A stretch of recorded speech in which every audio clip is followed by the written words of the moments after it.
আবার আমার ঈদের বউনক ঈদের জিনিস না দেওয়ার কারণে আমার ঝগড়া হয়ে গেলে লেস ডেস ছিল ওইখানে কাল ভাত খাইনি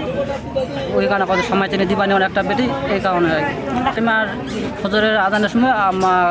ঘর ভাই আমার ছোটো ভাই গৌলিল বাজা ওই সময় দেখা হয় আর কি ওই সময় লোকজন ওই সময় লাগেই যায়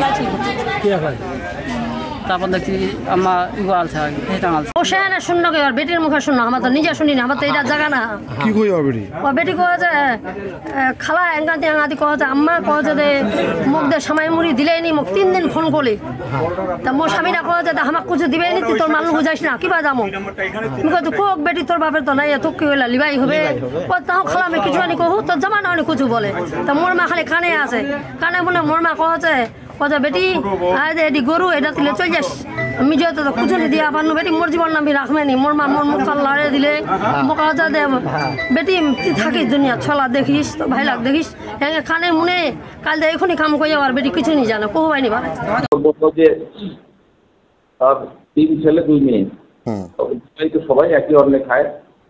মেয়ে জামাই নাতিদেরকে কাপড় দেবে ঈদের সময় গরিব মানুষ এই স্বামী দিতে পারে না এই নিয়ে স্বামীর সাথে কথা কাটাকাটি হয়েছিল মনোমালিন্য হয়েছিল গতকাল নাকি সে খাবার টাবার খায় নাই রাখবে মানে মেয়ে জামাইদেরকে ঈদের সময় কাপড় দিতে পারে না এটা নিয়ে